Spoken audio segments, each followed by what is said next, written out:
À tous ceux qui mettent 3 plombes à choisir leur chocolat et qui lisent tous les descriptifs derrière la boîte. Eric, t'achètes pas une voiture, là. Et à celui qui prend du chocolat noir et qui se la joue. Le chocolat au lait, c'est pas du vrai chocolat.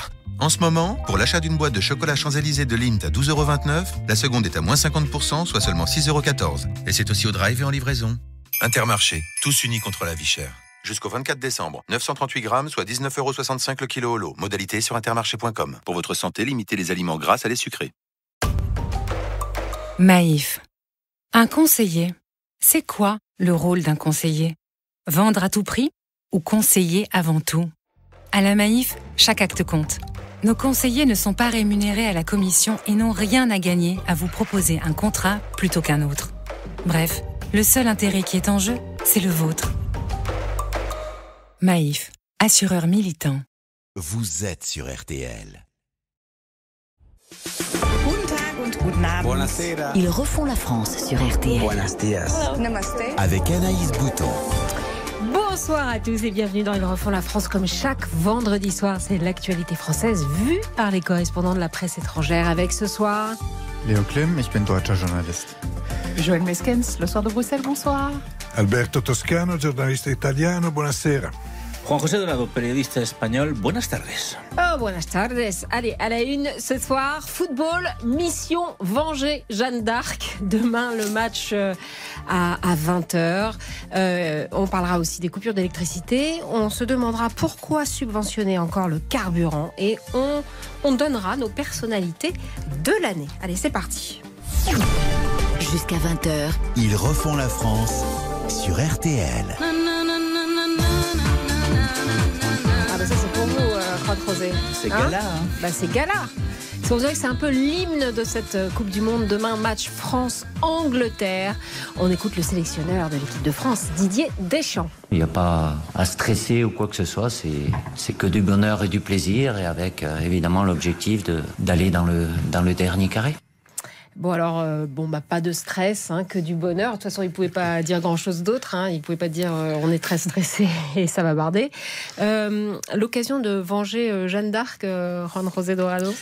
Oui, quelque part, c'est cette rivalité entre la France et l'Angleterre. C'est vrai qu'ils n'ont pas eu beaucoup d'occasions à se rencontrer. Je crois qu'il y a eu 3 ou 4 dans les 15 ou 20 dernières années, quelque chose comme ça. Mais ce qui est vrai, c'est que ça reste quand même un match en théorie assez déséquilibré entre l'équipe de France championne du monde et puis une Angleterre qui essaye de se reconstruire depuis le temps. Mais ce qui est intéressant dans tout ça, c'est cette polémique qui est née entre la France et l'Angleterre. L'Angleterre qui dit, nous on sait comment on va faire pour arrêter Mbappé. Oui. Et les Français qui disent, il va falloir arrêter Mbappé et 10 autres derrière. Donc voilà, vous voyez. Non mais ça reste un match très intéressant. Et puis il y a cette rivalité que vous avez forcément avec les Anglais et qui va pimenter tout ça. Léo, vous l'attendez ce match avec impatience ou finalement pas du tout? Comme vous êtes rentré chez vous. Exactement, les Allemands sont éliminés, donc effectivement, on est très relax à regarder ce match. Oui, ça sera, je pense, un très beau match. 2 belles équipes. Il ne faut pas sous-estimer les Anglais.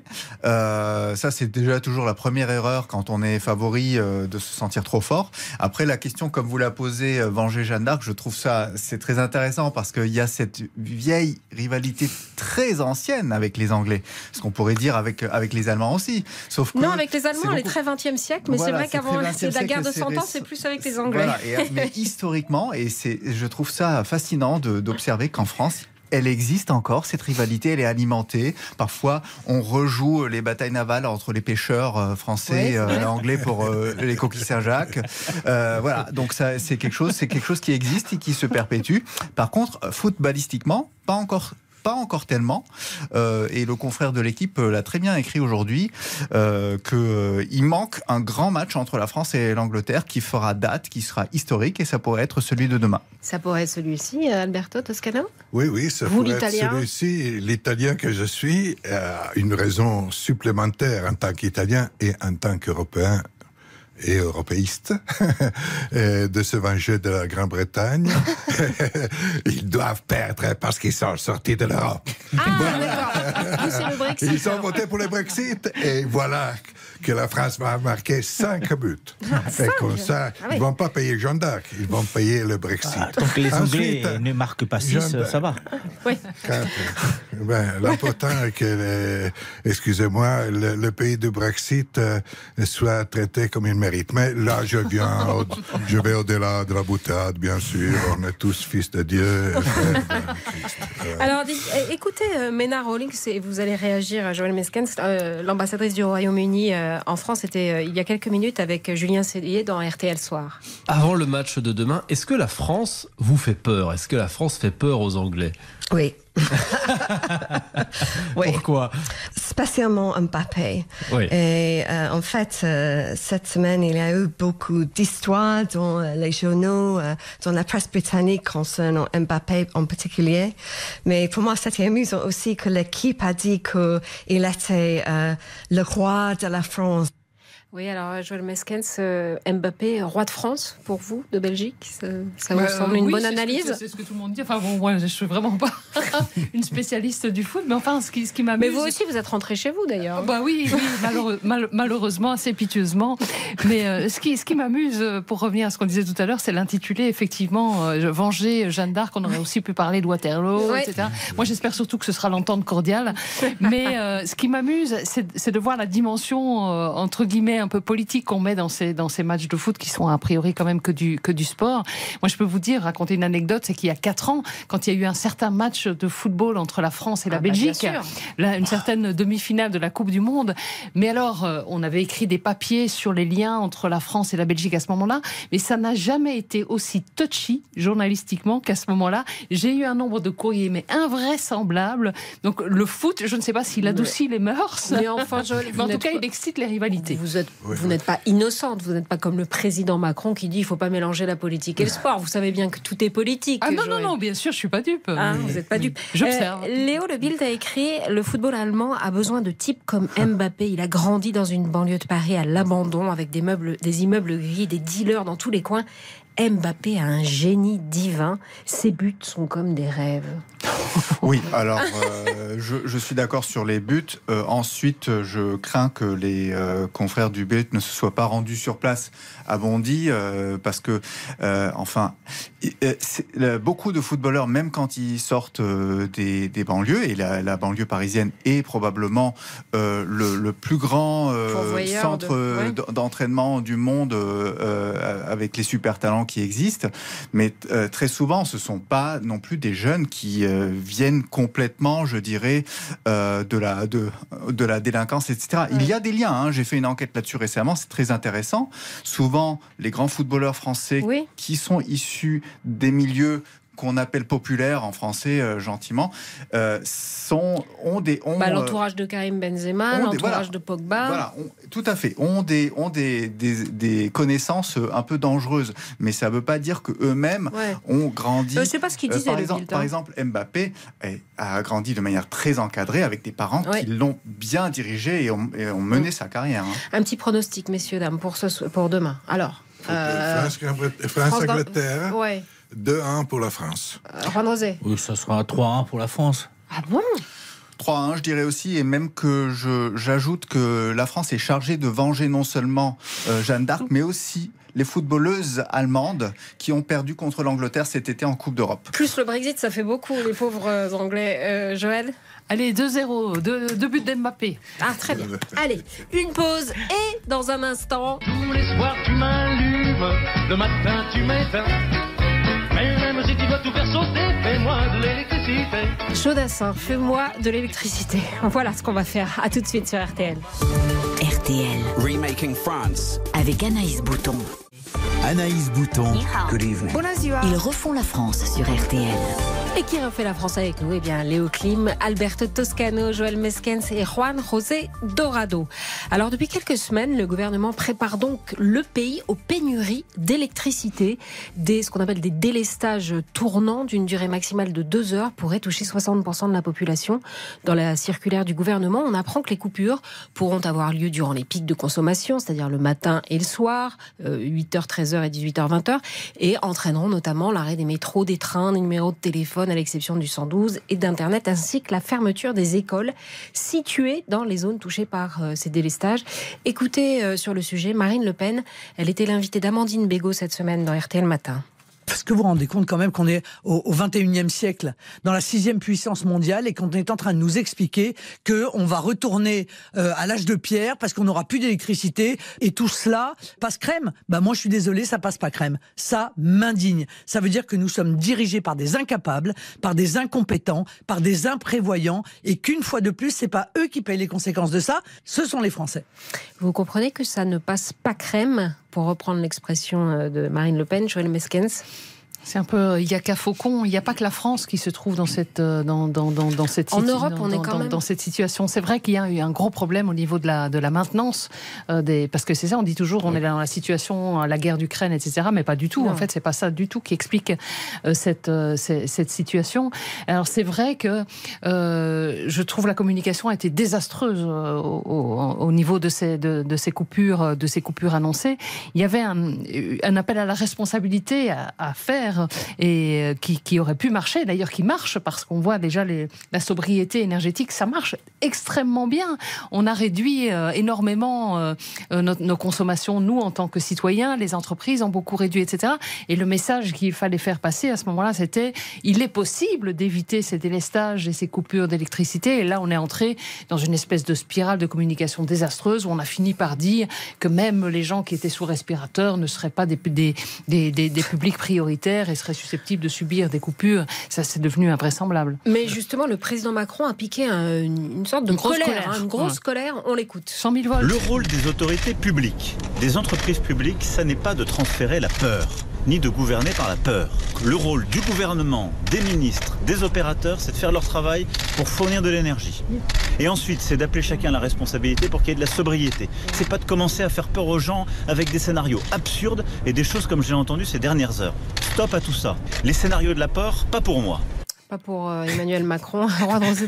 Oui, parce qu'en fait, il pique sa colère, mais en fait, ce scénario de la Porce, ça vient du gouvernement. Et ça vient de lui aussi.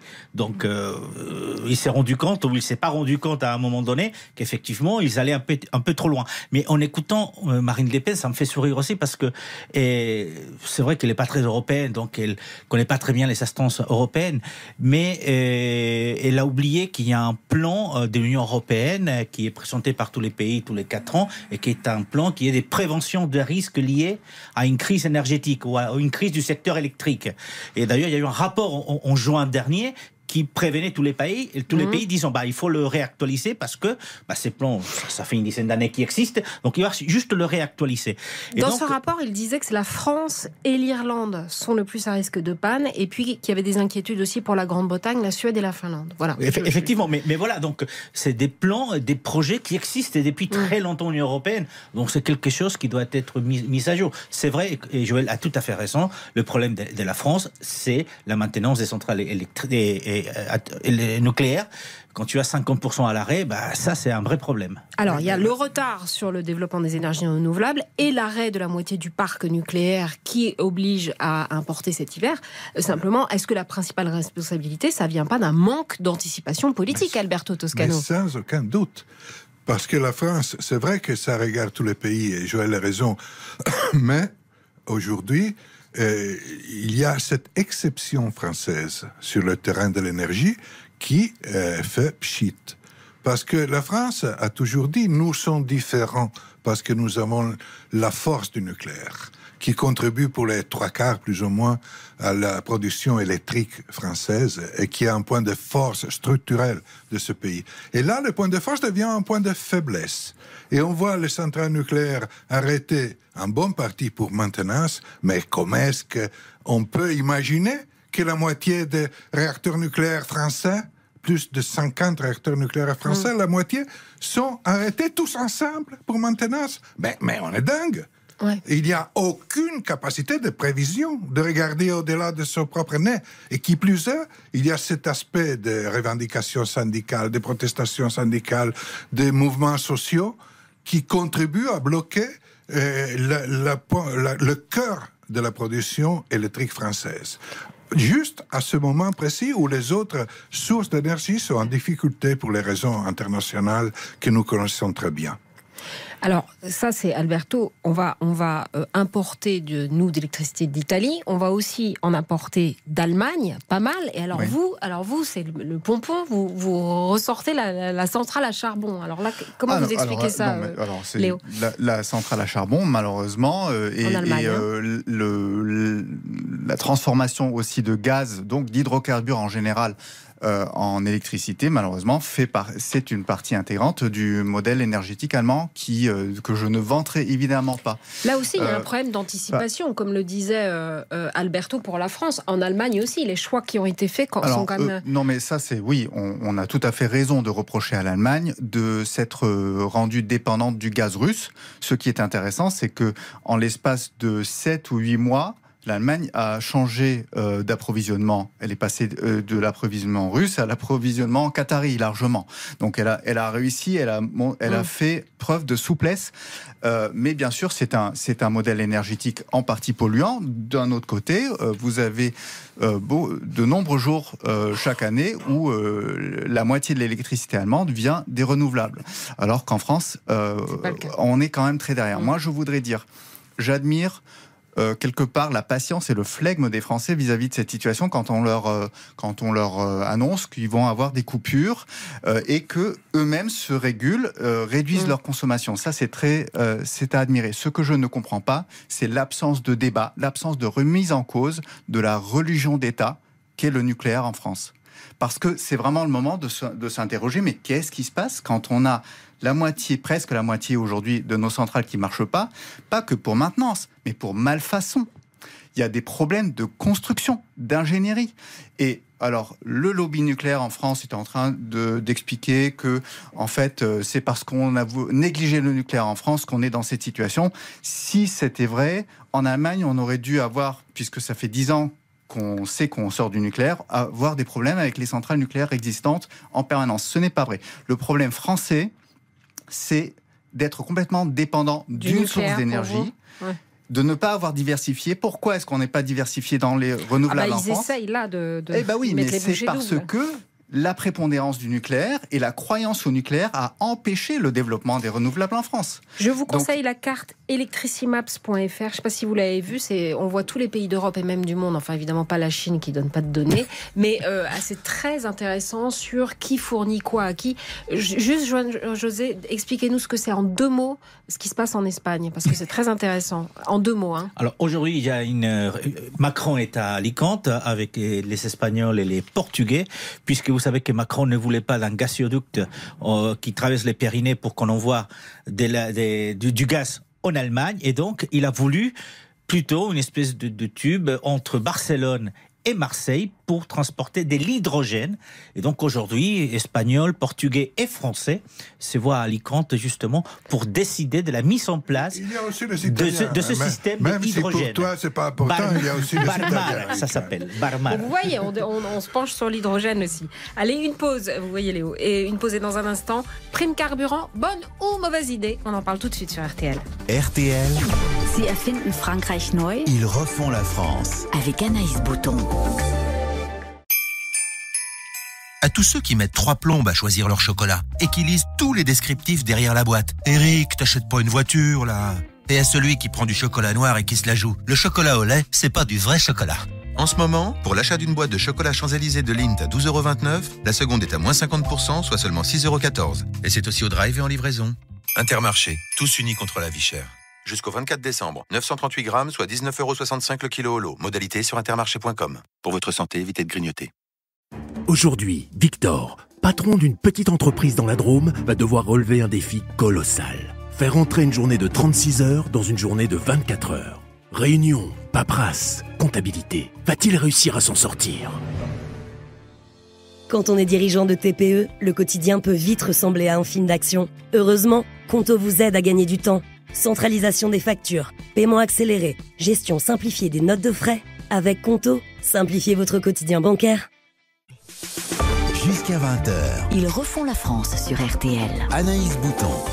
Avec Léo Klim, Alberto Toscano, Joël Mesquens et Juan José Torrado. Alors, la première ministre, Elisabeth Borne, a annoncé sur RTL, ici même, donc un nouveau chèque carburant de 100 € versé à 10 millions de ménages dès le début de l'année prochaine.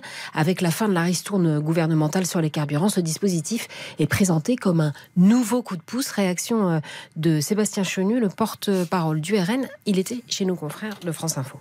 Cette politique d'échec, en fait, ça ne fait pas une politique du pouvoir d'achat.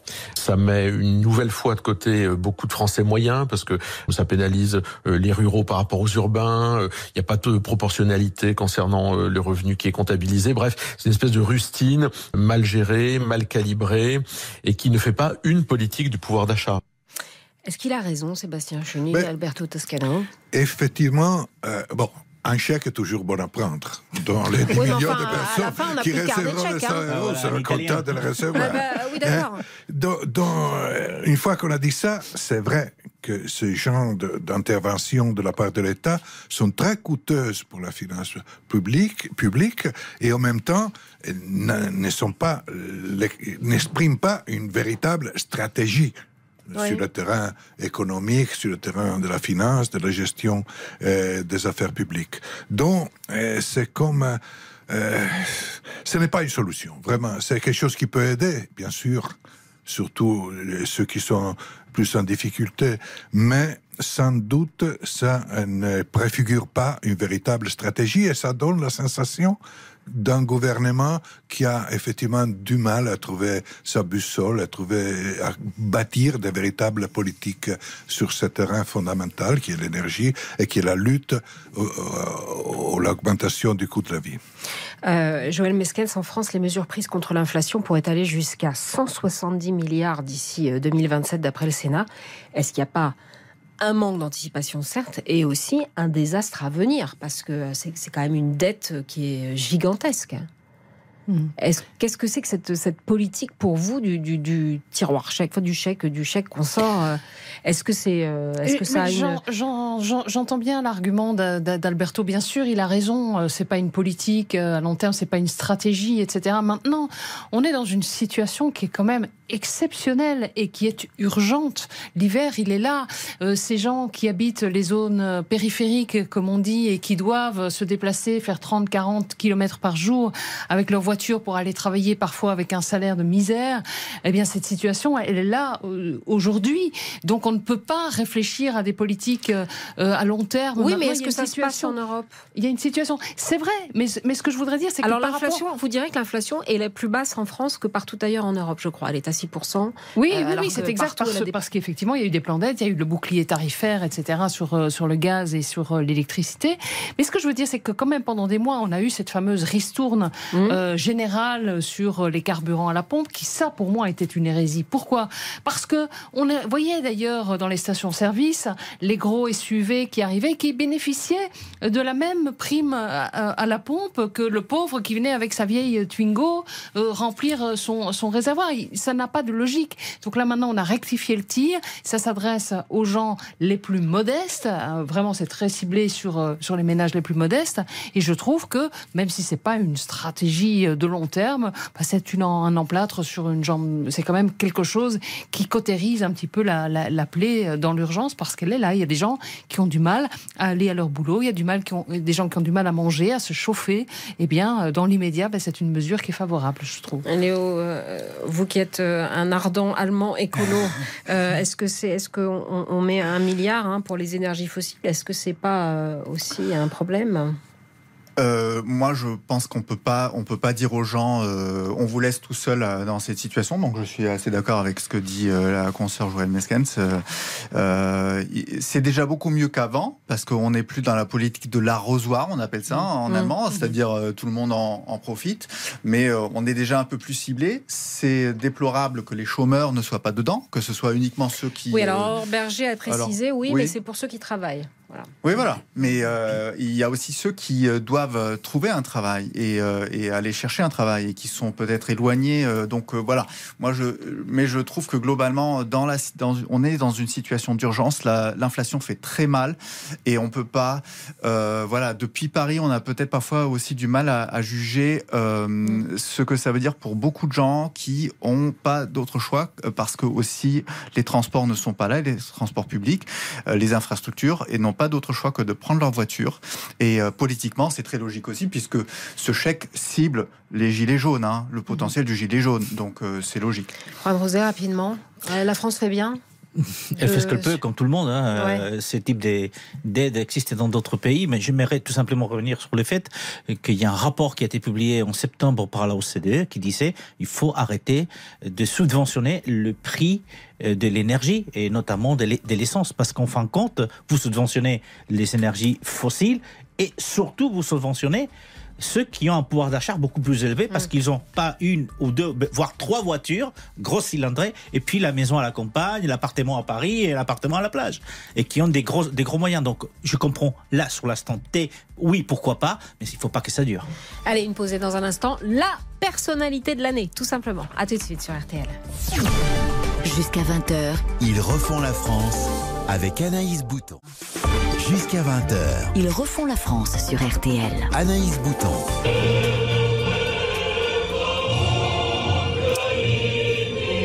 Avec nos correspondants étrangers, Léo Klim, Alberto Toscano, Joël Meskens et Juan José Dorado. Et puis sur l'hymne ukrainien, puisque Volodymyr Zelensky, le président de l'Ukraine, a été désigné personnalité de l'année pour le magazine américain Time. Alors Cassandre Janin, vous êtes plongée dans les archives du Time depuis 1927. Oui, parce que c'est cette année-là que le tout premier homme de l'année a été désigné. On a commencé à parler de personnalité de l'année qu'en 1997. Et le premier lauréat, il s'agit d'un aviateur, c'était Charles Lindbergh. C'était le plus jeune élu avant la consécration de Greta Thunberg en 2019, qui n'avait que 16 ans. Peu de femmes dans ce classement. Très peu, que 7 sur 101 personnalités, Anaïs. Oh là là, il y a encore du boulot. Alors, il y en a qui ont été nommés plusieurs fois ? Oui, le président Roosevelt détient le record. Il a été nommé 3 fois. Et petite anecdote, tous les présidents américains ont été élus, sauf Coolidge, Hoover et Ford. Et parmi les chefs d'État, sachez qu'Adolf Hitler a été consacré en 1938 et Vladimir Poutine en 2007. C'est toujours un homme ou une femme qui est choisi ? Non, ça peut être un groupe comme les jeunes ou les combattants d'Ebola. Par exemple, en 1982, ce n'est pas un humain qui a été choisi, c'est un outil dont on se sert au quotidien, l'ordinateur. En 1988, même chose, c'est la Terre en danger qui a été élue planète de l'année. Et quid des Français, Cassandre ? Alors, ils sont que 2 à avoir reçu le titre, et je vous laisse deviner, le premier c'était en 1958. Ah bah oui, ça vous savez. 58 De Gaulle. Ah oui. De Gaulle. Et l'autre, beaucoup plus compliqué, en 2006. Est-ce que ça vous dit quelque chose ? Je viens pas de la cité, mais le beat est bon. Je viens pas de Paname, mais de Marly, comment ouais. Alors ça, c'est le rappeur Camini. Cassandre, qu'est-ce qu'il fait là ? Alors, je vous explique. En 2006, ce sont les internautes qui ont été désignés personnalité de l'année. Parmi eux, 15 ont été mis en avant parce qu'ils doivent leur célébrité à Internet, dont notre rappeur français Camini. Ah, d'accord. Alors, merci Cassandre Janin. Et alors, après cette petite mise au point, je me tourne vers vous, Léo, votre personnalité de l'année ? Alors, si on pouvait la donner, je ne sais pas si c'est possible à titre posthume, je donnerais à Gina Mahsa Amini, la jeune kurde iranienne qui a déclenché avec le sacrifice de sa vie un incroyable élan de liberté, de protestation, de révolte en Iran, et qui m'impressionne beaucoup et qui dure jusqu'aujourd'hui. Oui, parce qu'elle avait mal rangé ses cheveux dans son foulard. Elle a été assassinée en Iran. Joël ? Ouais, je ne vais pas être très originale, mais effectivement, pour moi, c'est Zelensky. Il y a pas, bien sûr, Mahsa Amini aussi. On pourrait en citer 10 comme ça, mais effectivement, c'est la personnalité qui s'est imposée. Personne n'aurait imaginé, avant l'éclatement de cette guerre, qu'il aurait pris une telle dimension de chef d'État. On dit toujours aussi que c'est les circonstances qui font les grands hommes. Là, en l'occurrence, il en a fait la démonstration. Vous vous souvenez que la guerre a éclaté le 24 février, le 25, les Américains lui ont proposé de venir venir l'extraire. Et il a dit j'ai besoin d'armes et pas d'un taxi. Alberto Toscano. Sans aucun doute, Mahsa Amini, assassiné par un régime qui est d'une brutalité obscène. Et je pense que l'Occident, nous-mêmes, on ne fait pas assez pour dénoncer ce régime totalitaire qui d'ailleurs vient de tuer un jeune de 23 ans coupable d'avoir manifesté. Et je le dis à tous les jeunes... Et qui s'apprête à en tuer d'autres d'ailleurs. Qui s'apprête à en tuer d'autres. Je dis à tous les jeunes qui manifestent pour des causes sans doute justes de penser qu'il y a un pays au monde, plus qu'un pays, mais aujourd'hui un pays, l'Iran, où on est condamné à mort et la condamnation est exécutée pour avoir eu le courage de demander de la liberté. Juan José. Alors, après vous avoir écouté, ça va paraître un peu frivole de ma part, mais moi j'aurais choisi en tant qu'Espagnol, un Espagnol, et ça serait Rafael Nadal, parce que la personnalité de l'année, c'est quoi? C'est cette personne qui est capable de véhiculer des valeurs, et qui dans la vie de tous les jours se comporte par rapport aux valeurs qu'elle véhicule. Alors, un sportif, souvent il y a beaucoup de sportifs dans les personnalités de l'année dans la plupart des pays. Et du côté espagnol, Rafael Nadal est peut-être cette figure qui véhicule l'efficacité, le travail, la force, le caractère, la concentration, la persévérance. Et toutes ces valeurs-là peuvent effectivement beaucoup aider les jeunes parce que personnalité, c'est quoi? C'est aussi aider les jeunes. Et les jeunes, ils ont besoin de se trouver quelqu'un comme Rafael Nadal. Mais qu'à de la personnalité du time, c'est pas forcément celui qui a fait le meilleur, la meilleure année, si j'ose dire. D'ailleurs, ils le disent. En fait, c'est la personnalité de l'année pour le meilleur ou le pire. Et d'ailleurs, on le voit quand c'est Hitler ou Poutine, c'est pas forcément les valeurs dont parle Juan José. Et alors en France, la personnalité de l'année pour vous, messieurs, dames, tant qu'on vous tient, avec vos yeux d'allemand, Léo? Comme il s'agit d'un classement qui qui a influé le plus, je dirais avec un regret Marine Le Pen, puisqu'elle continue son ascension fulgurante mais j'ai toujours espoir que Kylian Mbappé puisse lui chipper le titre en fin d'année. Demain, Joël. Non, pas ça. Non, pas exactement. Rendre superflu. Alors moi, sans aucun doute, Victor Castanet, le journaliste indépendant qui a écrit ce formidable livre enquête qui s'appelle Les Fossoyeurs et qui a révélé cet incroyable scandale dans les maisons de retraite Orpea et malheureusement aussi dans beaucoup d'autres maisons de retraite, d'autres enseignes.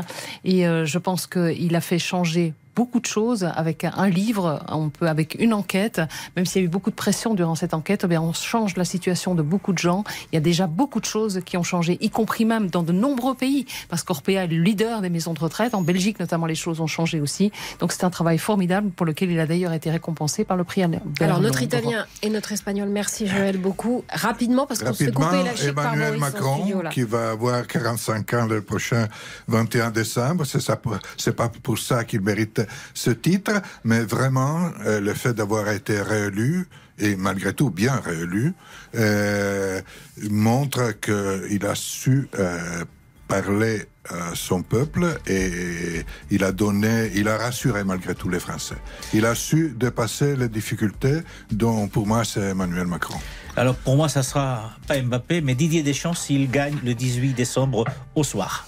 Allez demain, allez la France, on en reparle tout à l'heure là juste dans quelques minutes. Allez, il refont la France, c'est fini. On se retrouve vendredi prochain. On peut aussi se retrouver sur internet et là le rappel des titres avec Aude Vernuccio. À tout de suite.